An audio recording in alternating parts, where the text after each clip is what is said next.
Hello guys, I welcome you to the channel Nota Bene Tech on Tube. And as in continuation of reading the books, I have just came across a very good book, Developer Step by Step JavaScript, the third edition, and it's been written by Steve Suehring. He is the author, and it's been under the publication of Microsoft, I believe. So it seems to me a very good book, and I'm going to read it out and I'm going to understand as well, side by side, what is the main crux about the book, because I haven't actually gone through, frankly speaking. So I'll just going to go through just line by line, understanding what it say. Your hands-on guide to JavaScript multiple fundamentals. And about the author, actually, Steve Suehring is a technology architect who's written about programming, security, network and system administration, operating systems and other topics for several industries publications. He is also the author of Start Here, Learn JavaScript, a book designed for people with no previous programming experience. Okay, so that might be a good example of a good read. Expand your expertise and teach yourself the fundamentals of JavaScript. If you have previous programming experience but are new to JavaScript, this tutorial delivers a step-by-step guidance and coding exercises you need to master core topics and techniques. Discover how to work with JavaScript syntax, variables and data types. Master techniques for building cross-browser programs. Speed up and simplify app development with jQuery. Quickly retrieve data from a server using AJAX request. Adapt your app from mobile devices with jQuery Mobile. Build Windows 8 apps using HTML, CSS and JavaScript. Yes, that is the use. Master techniques for building cross-browser programs. Speed up and simplify app development with jQuery. Okay. JavaScript Step by Step, the third edition.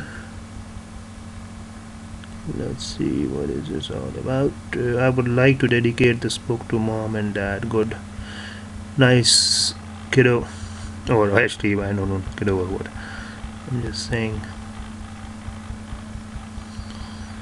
Okay, contents at a glance. JavaScript is more than you might think. Okay, developing in JavaScript. Java what? The where, why and how of JavaScript. Integrating JavaScript into design. Ajax and server-side integration. JavaScript and Windows 8. Probably I'll just try to cover the first two in this video and the next two in the coming video. I hope so. That is a good approach. It seems to be a very good with the books. Long book. Let's see if it's, I have to divide it in parts, 3 parts or in 4 parts. I have no idea.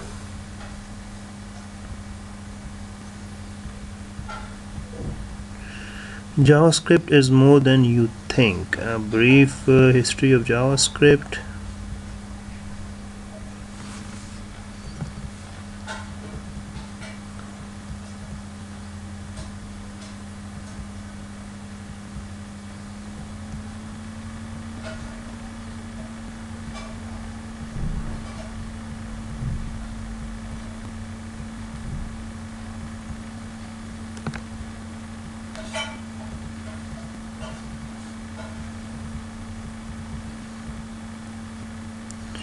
Okay, much and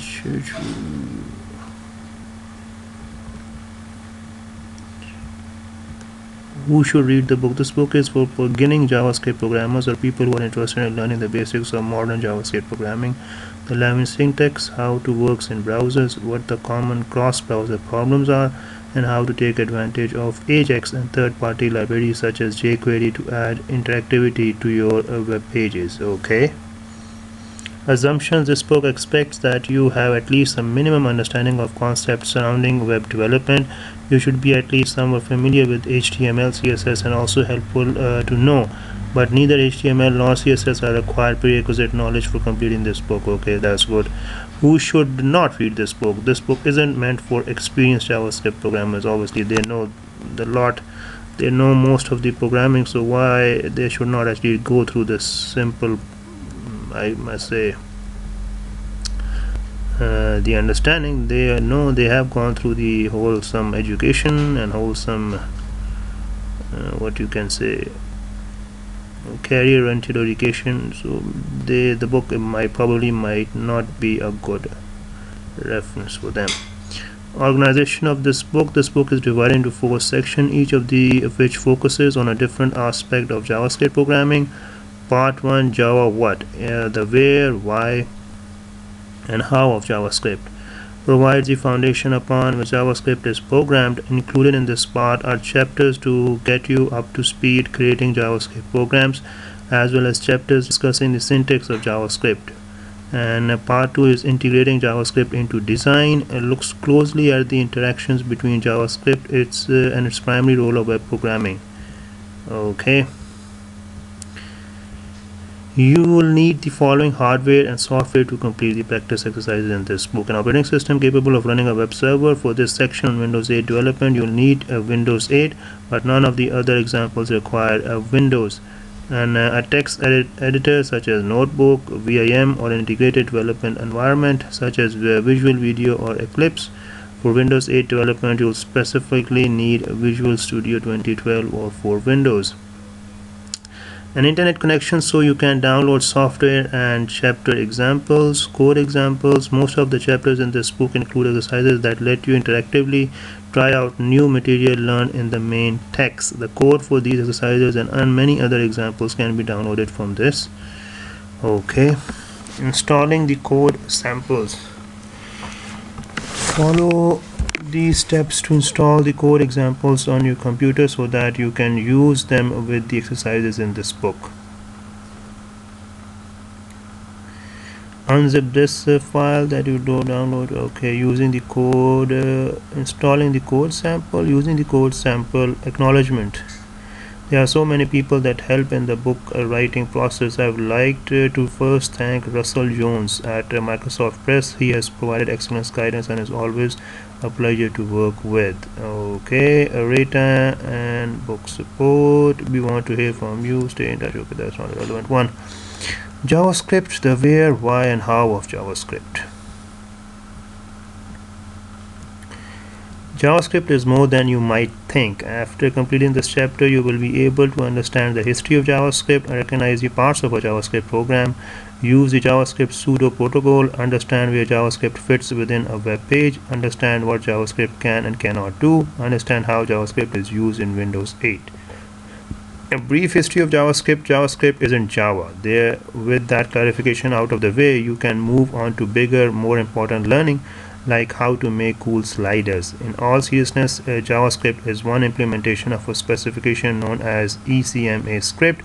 You'll learn more about ECMAScript later in this chapter. Where did JavaScript come from? You might not know the rich and storied history of JavaScript, and you might not really care much about it either. If that's the case, you might be tempted to jump ahead to the next chapter and begin coding JavaScript. Doing so, of course, would be a mistake. You would miss all the wonderful information that follows in this chapter, and understanding a bit about the history of JavaScript is important to understanding how the language is implemented in various environments today. JavaScript was originally developed by Brendan Eich at Netscape sometime in 1995-1996. Back then, the language was called LiveScript. That was a great name for a new language, and the story could have ended there. However, in an unfortunate decision, the folks in marketing had their way, and the language was renamed to JavaScript. Okay, from LiveScript to JavaScript. Good.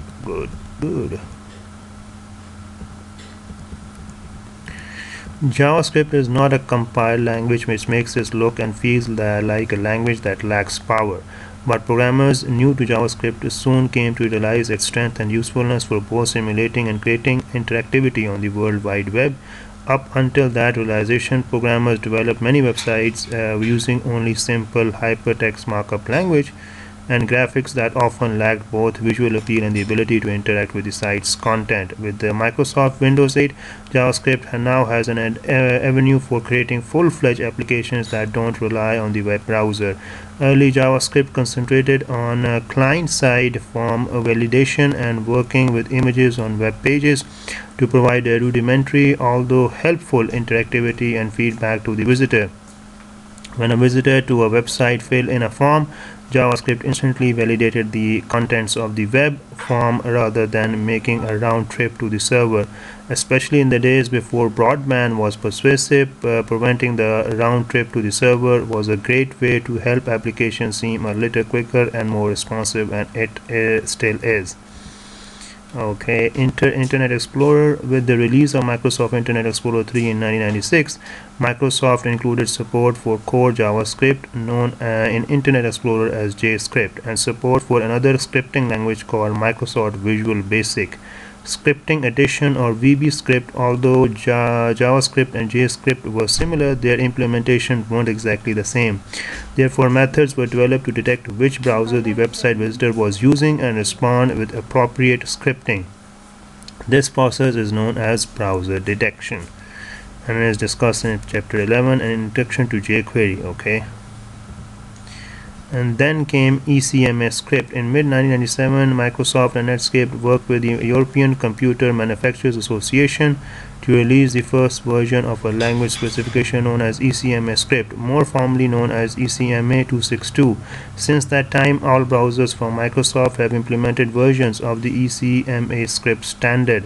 Other popular browsers such as Microfox, Safari, and Opera have also implemented the ECMAScript standard.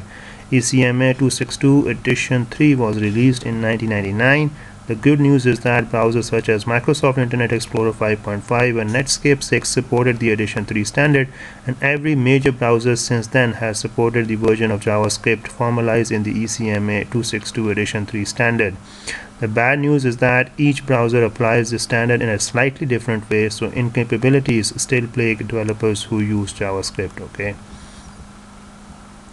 The latest version of ECMAScript, as formalized in the standard and known as ECMA 262, was released in late 2009 and is known as ECMA 262 Edition 5.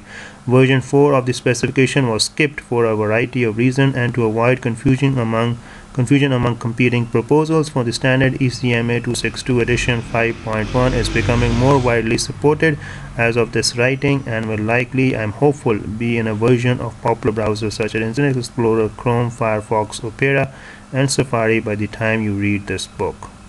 Okay. It's important to note that as a developer who is incorporating JavaScript into web applications, you need to account for the differences among the versions of ECMA 262. And among the many implementations of JavaScript, accounting for these differences might mean implementing a script in slightly different ways, and testing again in various browsers and on various platforms. On today's internet, users have little tolerance for poorly designed applications that work in only one browser. Okay.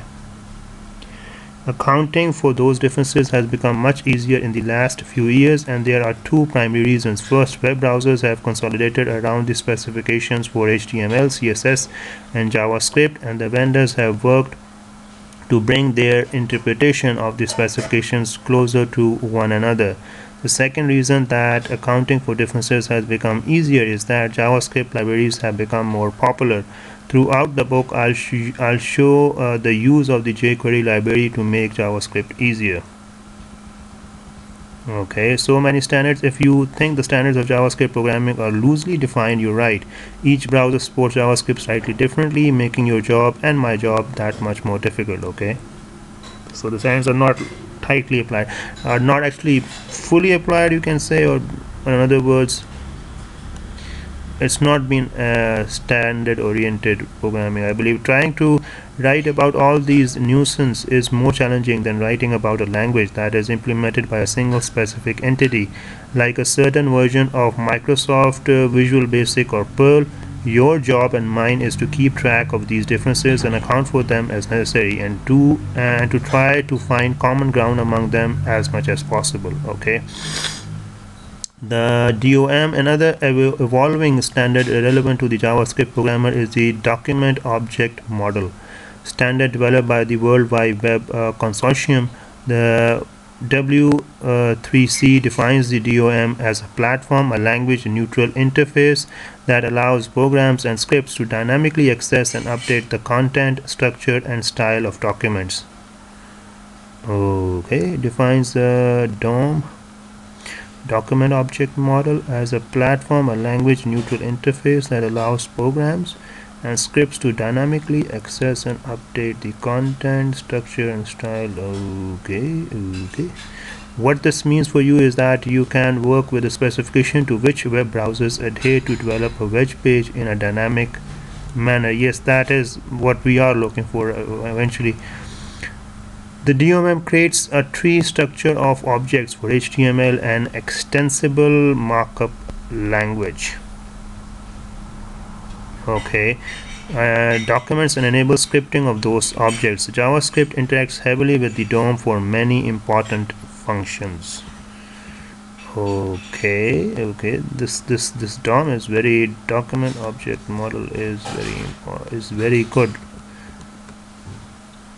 Like JavaScript, the DOM is interpreted differently by every browser, making life for a JavaScript programmer more interesting. Internet Explorer 4.0 and earlier versions of Netscape included supported for an early DOM known as Level 0. If you use the Level 0 DOM, you can be pretty sure that you'll find support for the DOM in those browsers and in all the browsers that came after. Okay.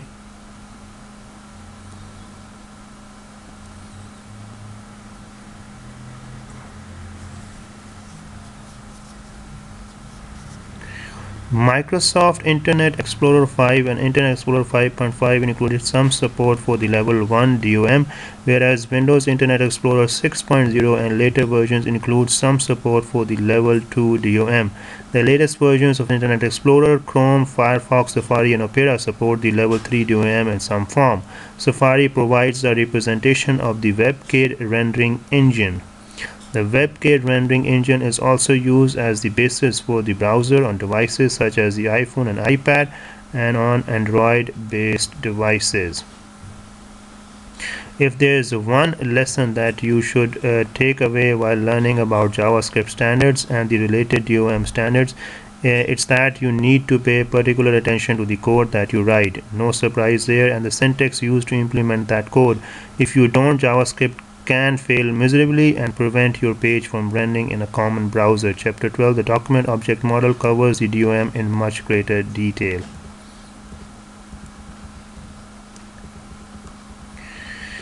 Okay, what's in a JavaScript program? A JavaScript program consists of statements and expressions formed from tokens of various categories, including keywords, literals, separators, operators, and identifiers placed together in an order that is meaningful to a JavaScript interpreter, which is contained in most web browsers.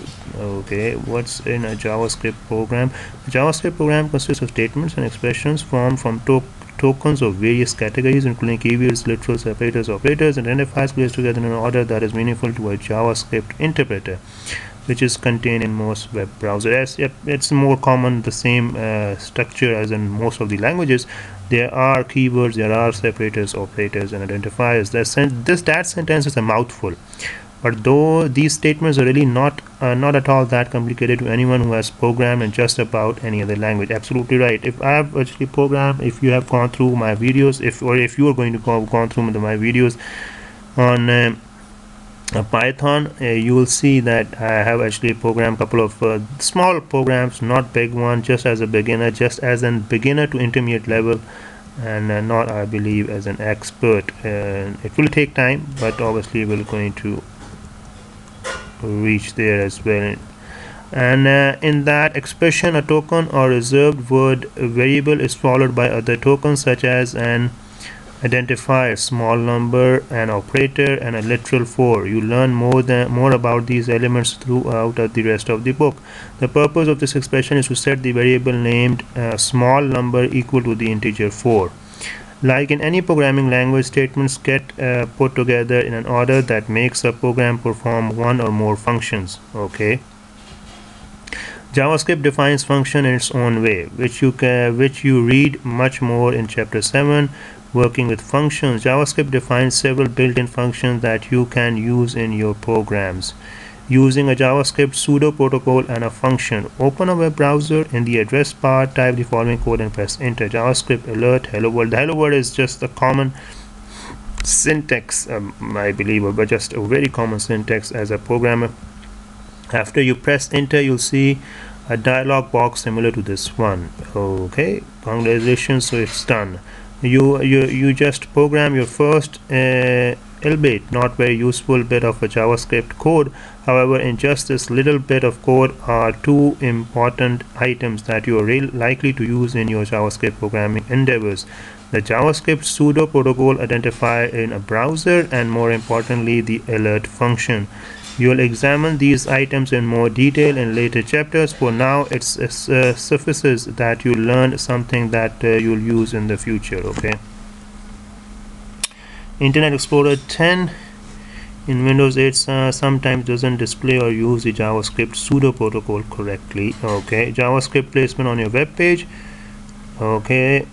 If you're new to HTML, okay, you have to use the doc type HTML head, title, a web page title, and the closing one, the script, and then it is text, the JavaScript goes here, ending script, ending head, body, JavaScript type, text, JavaScript can go here too, the script, body, HTML. JavaScript placed within the body tags executes as it is encountered by the browser, which is helpful when you need to write to the document by using a JavaScript function as follows. The function calls are shown in boldface type. Okay.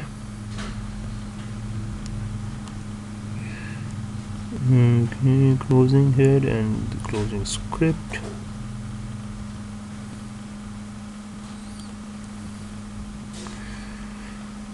Okay, HTML head, and afterwards it's document write hello and document write world, closing the script, closing the body, and HTML.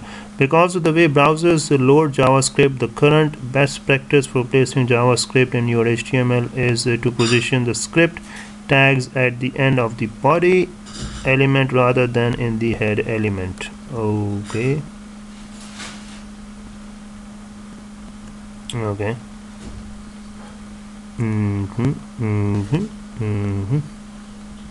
When you're using JavaScript on an extensible hypertext markup language page, the less than sign and the ampersand character are interpreted as XML, which can cause problems for JavaScript. To get around this, use the following syntax in an XHTML page.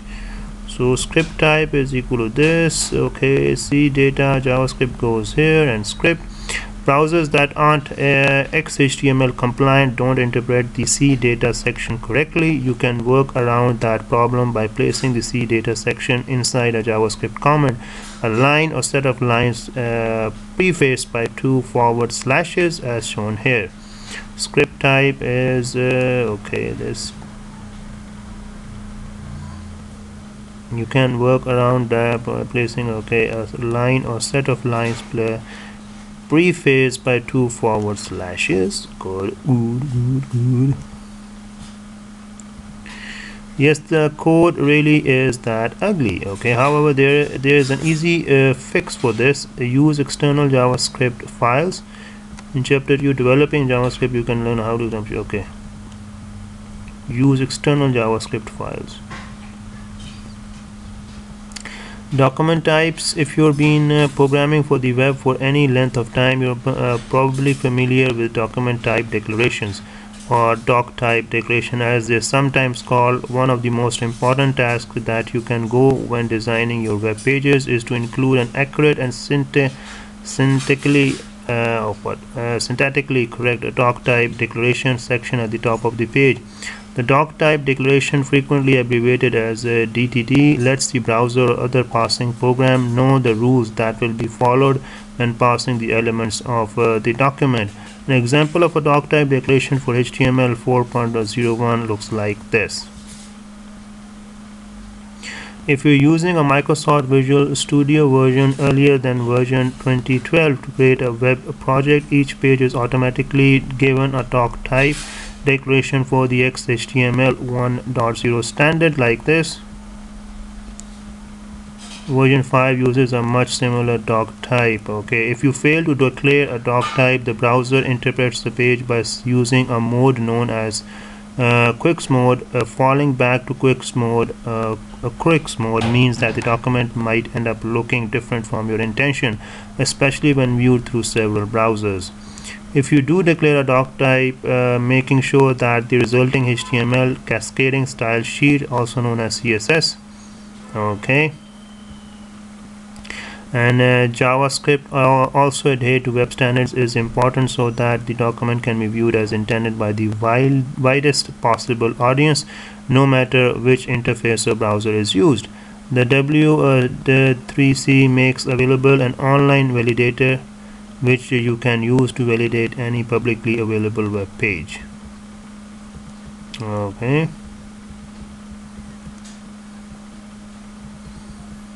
What JavaScript can do? JavaScript is largely a complementary language, meaning that it's uncommon for an entire application to be written solely in JavaScript without the aid of other languages like HTML and without presentation in a web browser. Some adopted products support JavaScript, and Windows 8 begins to change this, but JavaScript's main use is in a browser.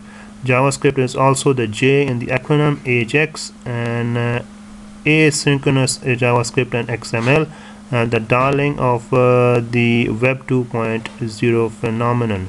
However, beyond that, JavaScript is an everyday language providing the interactivity expected, maybe even demanded by today's web visitors. Okay, it is about the interactivity that what I am getting. You will able to interact more when you're creating a web page. So how? That's the point, and with that you have to go through some of the coding. And when you have gone through the coding, obviously you will be able to understand how.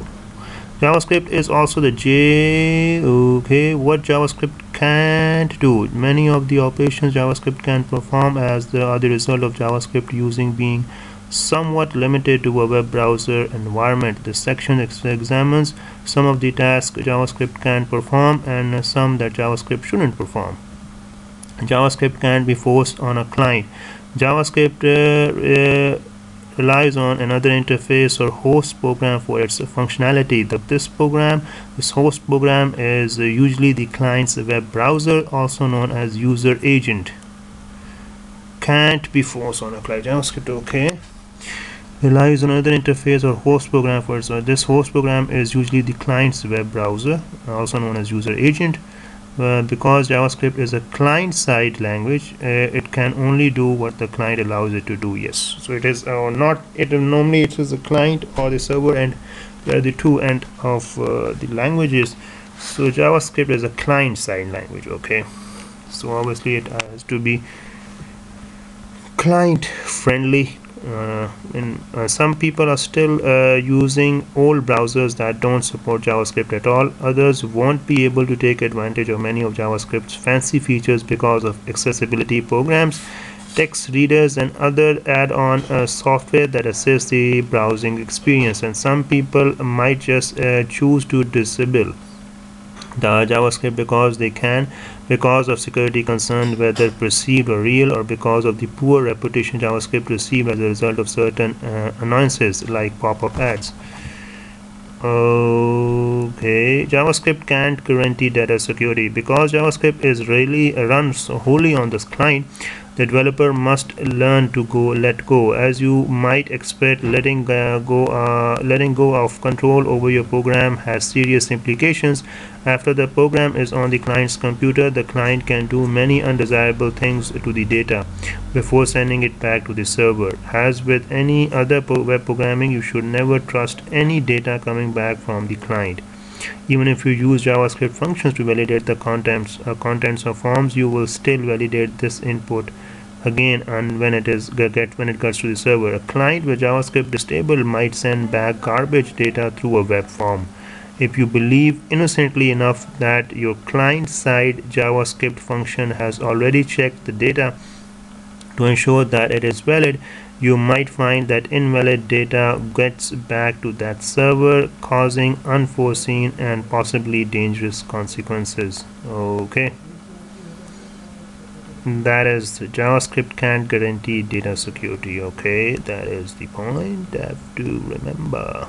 JavaScript can cross domains. The JavaScript developer also must be aware of the same origin policy, which dictates that scripts running from within one domain neither have access to the resources from another internet domain.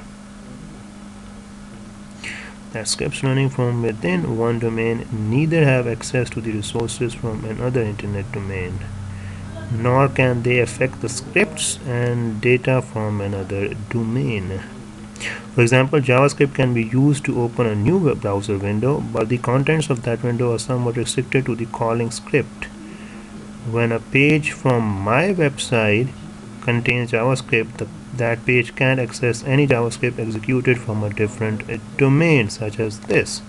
This is the essence of the same origin policy. JavaScript has to be executed in originate from the same location. Okay. The same origin policy is frequently a restriction to content within the context of frames and AJAX XML HTTP request object, where multiple JavaScript requests might be sent to different web servers. With the introduction of Windows Internet Explorer 8, Microsoft introduced support for the X-domain request object, which allows limited access to data from other domains. Okay. JavaScript doesn't do servers. When developing server-side code such as Visual Basic, .NET, or PHP, a recursive acronym that stands for PHP, Hypertext Preprocessor, you can fairly show that the server will implement certain functions such as talking to a database or giving access to modules necessary for the web application. JavaScript doesn't have access to server-side variables. For example, JavaScript cannot access databases that are located on the server. JavaScript code is limited to what can be done inside the platform on which the script is running, which is typically the browser.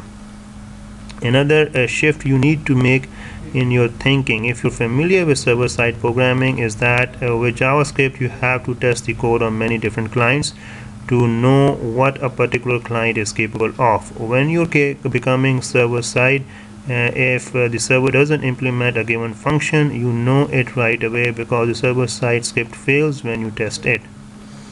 Naughty administrator side aside, the backend server code implementation shouldn't change on a whim, and thus you more easily know what you can and cannot code, but you can't anticipate JavaScript code that is intended to run on clients, because these clients are completely out of your control. But you can't anticipate code that is intended to run on clients because these clients. Okay, there are server-side implementation, but they are beyond the scope of this book. Need to know is your thinking. If you're familiar with server-side programming, is that with JavaScript you have to test the code on many different clients to know what a particular client is capable of. When you're programming server-side, if the server doesn't implement a given function, you know it right away because server-side script fails when you test it. Okay, obviously it is not a server-side language, but doesn't do servers. That is understandable. Tip for using JavaScript: several factors go into good web design and really who arbitrates what and is not considered good anyway. One visitor to a site might call the site an ugly hodgepodge of colors and text created as if those elements were put in a sack and shaken until they fell out onto the page. The next visitor might also love the design and color scheme. Because you're reading this book, I assume that you're looking for some help with using JavaScript to enhance your website. Because you're reading this book, Oh, yep, I understand. I need help. I'll also assume that you want to use this programming language to help people use your site and to make your site feel and work better. Obviously, the interactivity normally is the key point because it appears the appearance is has to be nice as well. And the well designed website does the following: emphasizes function over form. When a user visits a website, she usually wants to obtain information or perform a task. The more difficult your site is to browse, the more likely the user is to move to another site with better browsing. Okay. Animations or blinking bits come and go, but what remain are sites that have basic information presented in a professional, easily accessible manner. Okay. Follow standards, renders correctly in multiple browsers. Uses appropriate technologies at appropriate times. Okay. Where JavaScript fits. Which browser should the site support? Working with variables and data types. Data types in JavaScript are the 6 data types like numbers, strings, booleans, null, identifier, and objects. Okay. The first one is numbers. All these are perfectly valid numbers in JavaScript. However, what might be a surprise for programmers who are familiar with data types in other languages like C is that integers and floating point numbers do not have special or separate types. All these are perfectly valid numbers in JavaScript. 451.50 minus 14 and okay, the last OXD is an hexadecimal number. Hexadecimal numbers are valid in JavaScript, and you won't be surprised to learn that JavaScript allows math to be performed using all of the listed number formats.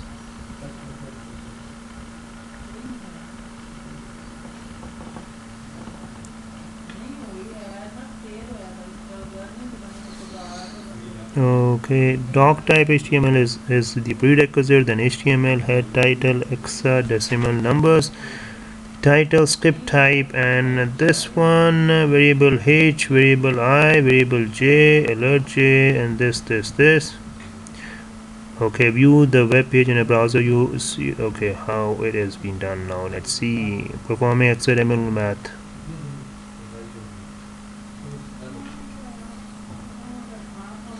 Hexadecimal numbers. Okay. Type variable xo and 2.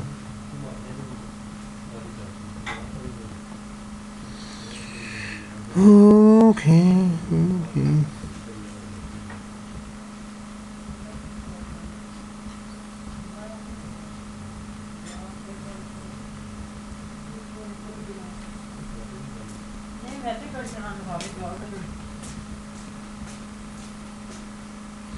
Testing the is-nan function. If you're running or through Microsoft Visual Studio, stop the project. For those not running Visual Studio, close the web browser. Edit is-nan HTML. Change the is-nan function line to read document write is not a number plus is-nan 4. Numeric constants. Okay, infinity, number, max value, minimum value, negative infinity, and positive infinity are value. Okay.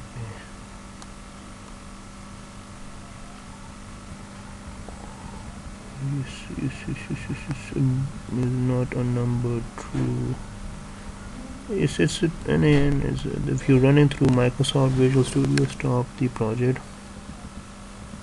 Yes. The math object is a special built-in object used for working with the numbers in JavaScript, and it has several properties that are helpful to JavaScript programmer. Okay, document.write math.py. The result would be this. Okay, you just have to document write math.py.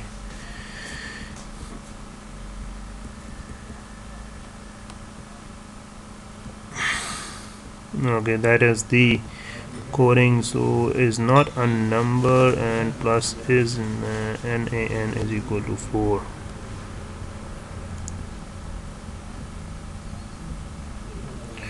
Dot notation is so named because a single period or dot is used to access the members of an object.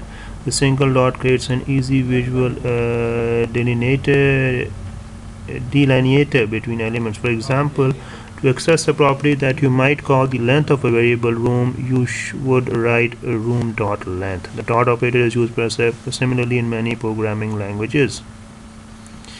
Okay, math.random returns a pseudo-random number. Math.abx returns the absolute value of x. Math.power returns x to the power of y, and returns x rounded to the nearest integer value. Working with strings, hello world b, this is another string.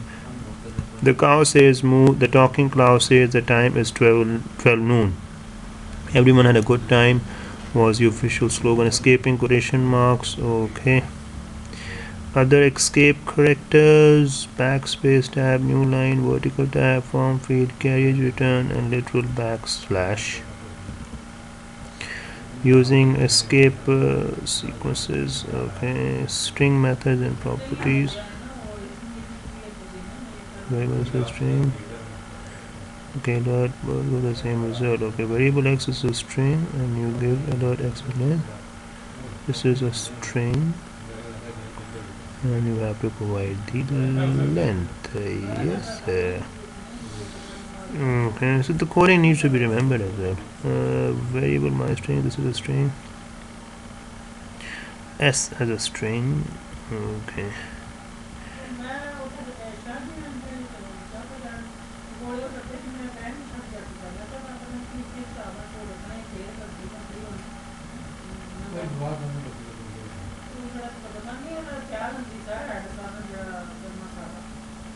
Defining and using variables, declaring variables, variable types, variable scope. Okay, and global and argument. Okay. When the do something function is called, the contents of both variables are sent successfully and displayed on the screen as depicted in figures this and this. This code defines to have a global variable called a new variable and a variable called incoming bits, which is local to the do something function. Okay, obviously it is a global variable. Also, we have there are the variables. It's the global variable and the local variable. These are the 2 points that you need to understand.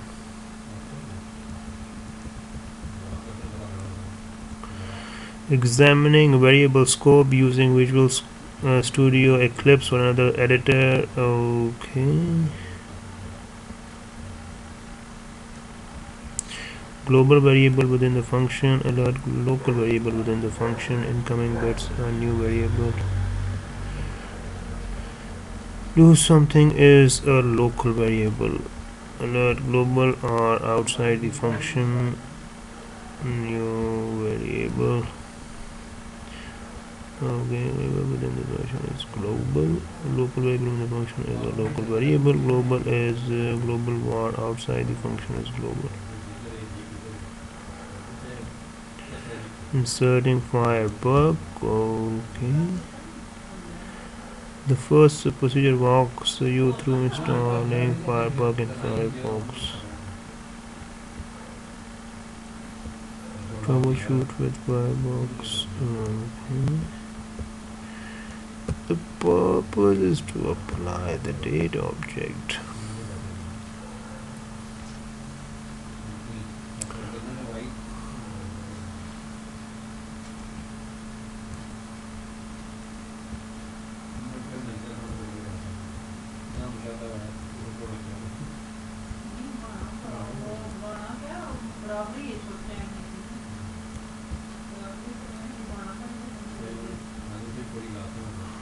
So I'll probably start over when I'll be from the chapter 70 or 65 and onwards in my next video, because probably, as I believe so, this is just enough for this part of the video. For the next part, I'm just going to have the remaining chapters to be go through. What I've learned. I've learned the basic basic syntax, that the doc type HTML. Normally, I've learned about the HTML syntaxes in my one of the earlier videos. HTML header, title, and script, and end script, head, and okay is a local variable, and also script body and HTML. Save the file. So this is not a bad one. You can have a global variable within the function, local variable within the function.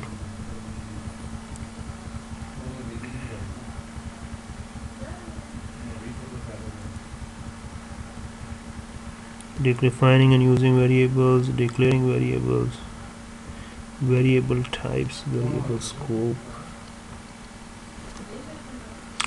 So I've learned pretty much. The purpose is not just to learn some of the basic. I've learned about the numbers, the booleans, the string, and some of the characters that need to be put in. And also you can have the math function as well, using function properties of the math object. You have numeric function as well. So what is this? It's